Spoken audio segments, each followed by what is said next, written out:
Hello kids, my name is Miss Morzaria Devanshi. I am from Saraswati Group of Education. Today what we are going to do?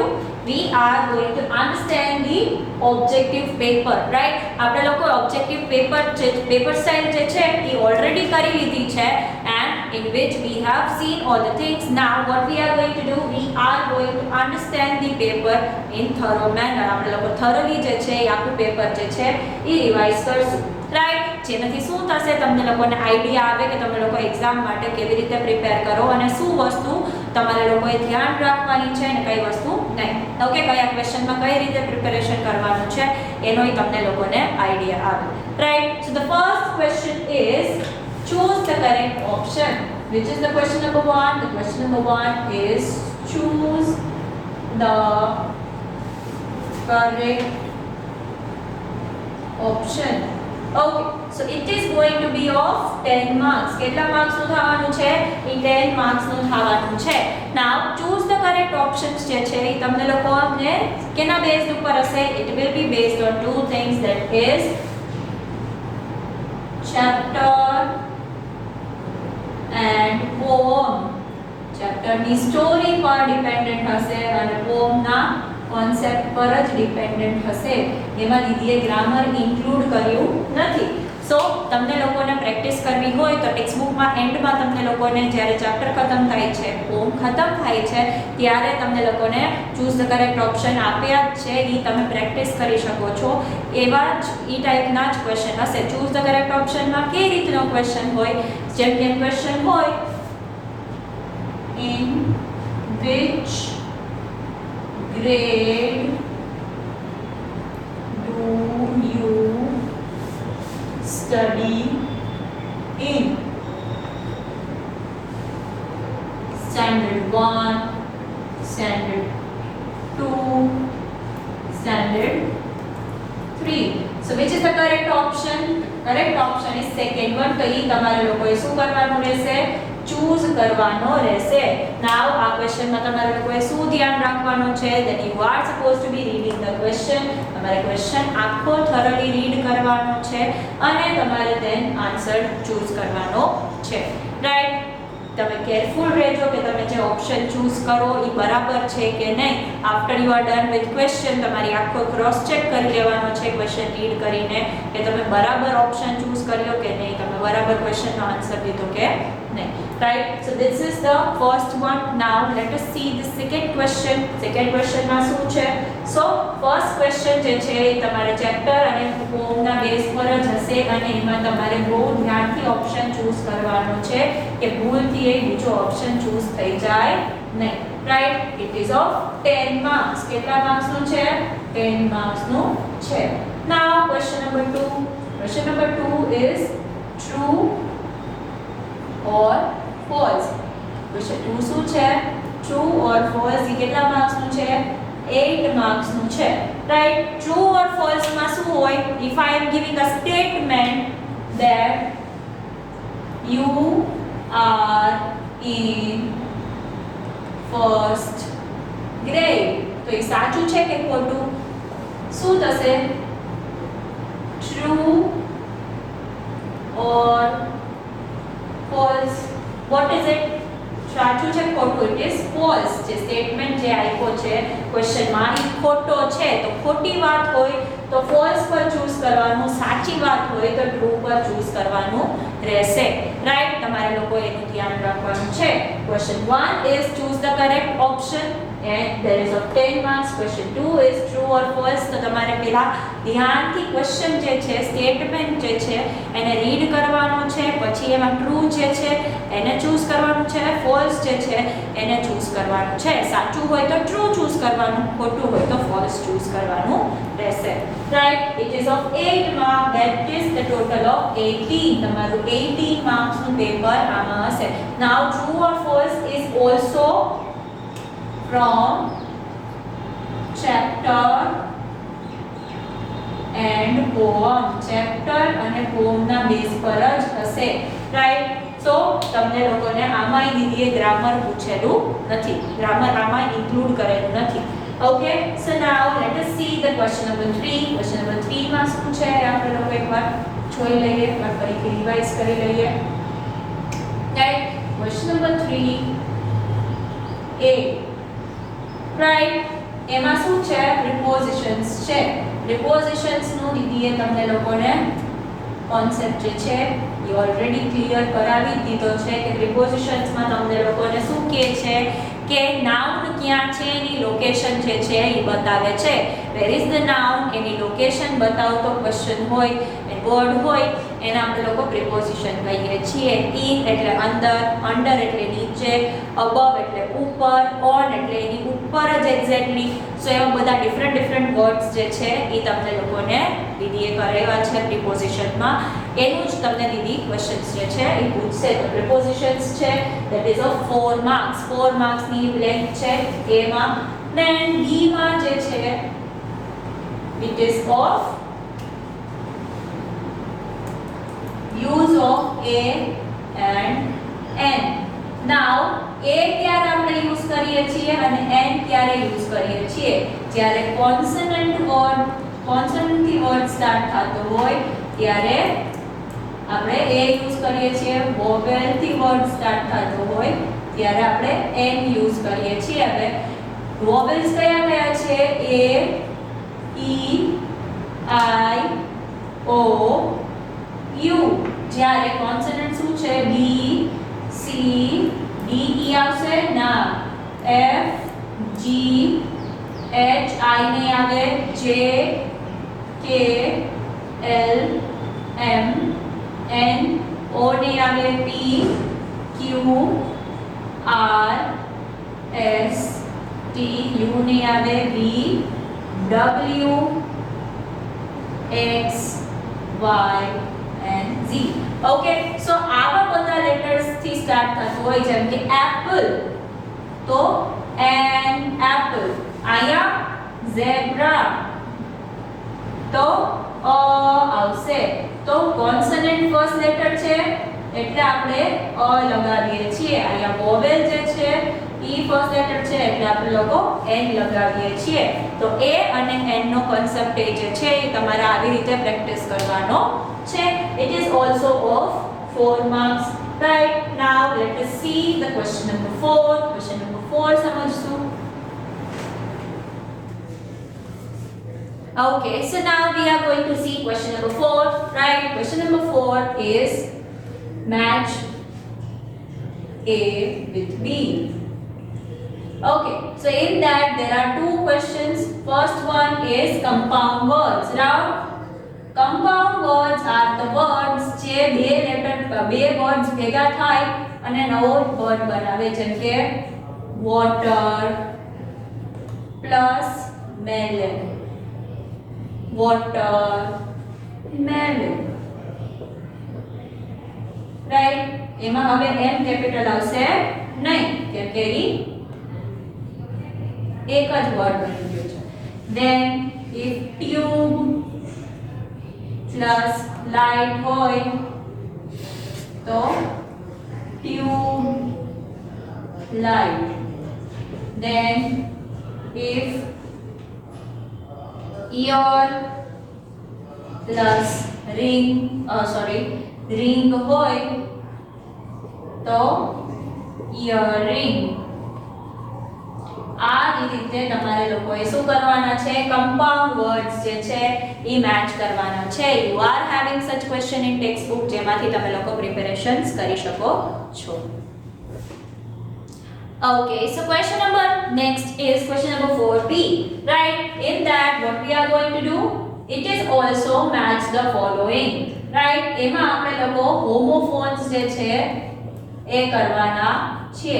Now, what are homophones? Homophones are words which are sounding the same. Pronunciation same છે પણ એનો spelling અને meaning જે છે એ અલગ છે. જેનો sound same છે, પ્રોનન્સિએશન સેમ છે પણ મીનિંગ અને સ્પેલિંગ જે છે એ અલગ છે. એને શું કહેવાય છે? હોમોફોન્સ કહેવાય છે. જેમ કે બી અને બી. જેમ કે here and here.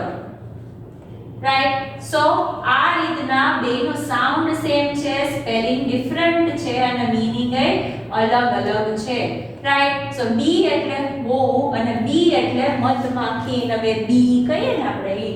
then here means સાંભળવું અને here means અહીંયા. રાઈટ. ઈ રીતના વર્ડ્સ છે જેમ કે I અને I.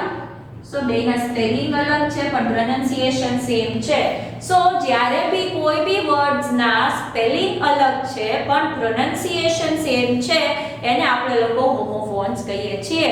હોમોફોન્સ માં બે વર્ડ્સ ના ખાલી પ્રોનન્સિએશન જે છે ઈ સેમ હશે, સ્પેલિંગ ડિફરન્ટ છે અને બીજું શું ડિફરન્ટ છે? ઈ લોકોના meaning.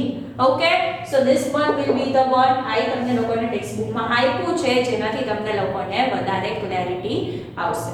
Right. so this is question number 4. હવે આપણે લોકો ટોટલ કરીએ તો 10 + 8 18, 18 + 4 22, 22 + 4 26, 26 + 3 29, 29 + 3 32. રાઈટ. આટલા 32 માર્ક્સ રહ્યા. હવે you will be having 8 marks to cover. એમાં શું છે એ આપણે લોકો રિવાઇઝ કરી લઈએ, એકવાર લર્ન કરી લઈએ જેનાથી તમને લોકોને વધારે એક્ઝામમાં ક્લેરિટી આવશે. Okay. Okay, so kids, the next question is one word answer. One word answer માં તમને લોકોને કોઈ બી વર્ડ આપ્યો છે એમાં તમારે એનું સિંગ્યુલર માંથી પ્લુરલ કરવાનું છે, પ્લુરલ માંથી સિંગ્યુલર કરવાનું હશે. ઈ તમારે લોકોએ ઓપ્શન્સ માંથી ચૂઝ કરવાનું છે. નાઉ તમે લોકો અત્યાર સુધી 2 રૂલ્સ લર્ન કર્યા છે, ધેટ ઇઝ જો in noun, noun શું છે હવે? noun, name of animal, place, thing or person. આ કોઈના બી નામ હોય એને આપણે લોકો શું કહીએ છીએ? નાઉન કહીએ છીએ. શું કહીએ છીએ? નાઉન કહીએ છીએ. રાઈટ. સો નાઉન જે છે એના ઈ નાઉન હોય ઈ કોન્સોનન્ટ થી લાઈક એનામાં કોન્સોનન્ટ પછી y આવતું હોય તો y ની બદલે આપણે શું લગાવવાનું છે? I અને શું એડ કરી દેવાનું છે? es. તો b શું છે? કોન્સોનન્ટ છે. તો કોન્સોનન્ટ પછી y આવતું હોય તો y કાઢી અને I લગાવીને પછી શું કરી દેવાનું છે? Add es. that is the rule which we have learned. Right. Noun માં જ્યારે કોન્સોનન્ટ થી એન્ડ થતું હોય અને y હોય તો y ની બદલે આપણે લોકોએ I લગાવીને es એડ કરી દેવાનું છે. that is the first rule which we have learned. Right. The second one is in some nouns which end with f. તો અમુક નામ જે છે એ f થી એન્ડ થતા હોય જેમ કે leaf. તો એનું આપણે પ્લુરલ કરવું હોય, એક થી વધારે કરવું હોય તો આપણે લોકો શું કરશું? we put v instead of f and આપણે લોકો શું કરીએ છીએ? es એડ કરીએ છીએ. તો આની બદલે v આવી જશે અને es જે છે એ એડ કરવાનો છે. y ની બદલે I એડ કરવાનો છે, f ની બદલે v એડ કરવાનો છે અને પછી શું કરી નાખવાનું છે? બેમાં પ્લસ es કરવાનું છે. સિંગ્યુલર એટલે એક, પ્લુરલ એટલે એક થી વધારે. આ માર્કર જે છે એ સિંગ્યુલર છે, એક જ છે, પણ now it will be plural because there are two. so ઈ રીતના તમને લોકોને કરવાનું છે.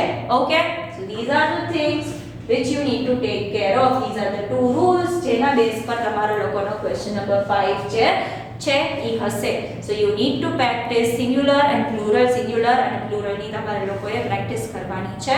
you are having exercise in of this type in your textbook as well. તમારી ટેક્સ્ટ માં આના રિલેટેડ એક્સરસાઇઝ છે જે તમે સોલ્વ કરી શકો છો. okay, then the next question is one word answer. right, so let us see what is there in that. okay, so question number 6 is of 4 marks. I 4 marks નો હતો એટલે તમારે લોકોને કેટલા હતા? 32 માંથી 4 એડ કર્યા એટલે 36 થઈ ગયા. હજી 4 માર્ક્સ ઘટે છે. એ છે question number 6 માં. right, so question number 6, answered in one sentence. Answer in one sentence, which is again based upon your chapter and poem. chapter ના concept નાથી પોમના કોન્સેપ્ટમાંથી દીદીએ તમને ક્વેશ્ચન પૂછ્યા હશે. જો તમને સ્ટોરીઝ જે છે એ પ્રોપરલી યાદ હશે, જે કોન્સેપ્ટ પોમનો છે એ પ્રોપરલી યાદ હશે, તો તમે લોકો અપ્રોપ્રિએટ ઓપ્શન ચૂઝ કરી શકશો. રાઈટ. ઈ ક્વેશ્ચન જેમ કે હોય, in which grade you are? I am in first grade. I am in second grade. I am in third grade. તો હવે આવી રીતે તમને ક્વેશ્ચન હશે, 3 ઓપ્શન હશે, એમાંથી જે કરેક્ટ વાળું ઓપ્શન જે છે એ તમારે લોકોએ ચૂઝ કરવાનું છે. એવા તમને લોકોને 4 ક્વેશ્ચન્સ પૂછ્યા છે દીદીએ, જે તમને લોકોને ચેપ્ટર અને પોમના બેઝ પર હશે. ચેપ્ટરના કોન્સેપ્ટના બેઝ પર હશે અને પોમના બેઝ પર હશે. Right. So this is your objective paper. Objective paper તમારા લોકોને આવી રીતના આ ફોર્મેટમાં હશે. Right. So kids, while you are giving the objective paper, which are the things which you need to take care of? કયા વસ્તુનું તમારે લોકોએ ધ્યાન રાખવાનું છે? You need to take care that તમે શું કરતા હોવ છો? તમે જ્યારે પેપર ઓપન કરો છો તો તમારાથી ઇફ ઇન કેસ લિંક ના ઓપન થાય તો તમારે શું કરવાનું છે? લિંક કોપી કરીને Google Chrome માં છે એ તમારે લોકોએ ઓપન કરવાની છે. After that if the paper is open, તમારે લોકોએ કરવાનું છે શું? ફર્સ્ટ ક્વેશ્ચન તમારે તમારું સરખું નામ લખવાનું છે. પ્રોપર નામ, તમારું ફૂલ નેમ લખવાનું છે. Name plus surname. ઓકે, ઈ લખાઈ જાય પછી ક્વેશ્ચન્સ જે છે એ ટર્ન બાય ટર્ન તમારે લોકોએ અટેમ્પ્ટ કરવાના છે. And you need to be very careful કે તમે ક્વેશ્ચન રીડ કરો છો, ઓપ્શન રીડ કરો છો, સમજીને આન્સર આપો છો. મેચ ધ ફોલોઈંગ એવા ક્વેશ્ચન હશે, એમાં તમારા લોકોના બહુ માર્ક્સ ડિડક્ટ થઈ જશે. તમે એક ઓપ્શન ચૂઝ કરવાનું તમને હશે અને એમાં તમે ખોટું ચૂઝ કરશો તો ડાયરેક્ટલી તમારા 3 માર્ક્સ છે એ ડિડક્ટ થઈ જશે. So please be careful while you are selecting the option. Now after you are done with all the question, all 6 question, you need to take care કે તમે સબમિટ ડાયરેક્ટલી દબાવી દો નહીં. Submit દબાવવા પહેલા તમારે શું કરવાનું છે? You need to cross check all the thing. તમે જે ક્વેશ્ચન્સ અટેમ્પ્ટ કર્યા છે એ બધાય ક્રોસ ચેક કરવાના છે રીડ કરીને, અને એ જોવાનું છે કે તમારાથી એ કઈ ક્વેશ્ચન રહી નથી ગયો ને. ઇફ રહી ગયો હોય તો તમારે એ અટેમ્પ્ટ કરવાનું છે. બધું ચેક કરીને જ પછી તમારે પેપર જે છે એ સબમિટ કરવાનું છે. ઓબ્જેક્ટિવ પેપરમાં તમને લોકોને બેનિફિટ મળશે કે તમને લોકોને આમાં સ્પેલિંગ્સનું ને એ બધી વસ્તુઓ જોવાની રહેશે નહીં. તો it will be a much scoring place for you. તમે અહીંયા ઇઝીલી ઘણા બધા માર્ક્સ જે છે એ સ્કોર કરી શકો છો. સો નાઉ kids, this was the revision session in which we thoroughly understood all the grammar topics. આપણે લોકો ગ્રામર ટોપિક્સ જે છે એ થોડાક વધારે ક્લિયર કરી લીધા છે, થોડાક વધારે રિવાઇઝ કરી લીધા છે. Four chapters and poem you can revise from previous video. તમને જે જૂના વિડીયોઝ છે એમાંથી તમે લોકો ચેપ્ટર અને પોમ જે છે એ રિવાઇઝ કરી શકો છો અને you can see the thing કે તમે લોકો વધારે એકવાર એક્સપ્લેનેશન જે છે એ સમજી શકો છો. રિમેમ્બર કિડ્સ, તમારે લોકોએ સિલેબસ અકોર્ડિંગ જ ભણવાનું છે અને તમારી સેકન્ડ સેમેસ્ટરની બુકમાંથી પોમ નંબર 4 જે છે એ એક્ઝામમાં ઇન્ક્લુડેડ નથી. So reminded, keep it in your mind as the message is not that good for you to understand, એટલે દીદીએ ફોર્મ ઇન્ક્લુડ કરી નથી. Right. So this was the session in which we understood all the things which you need to be taking care of while you are attempting the objective paper. So this was the session of today. Until we are meeting next time, what are we going to say? We are going to say bye.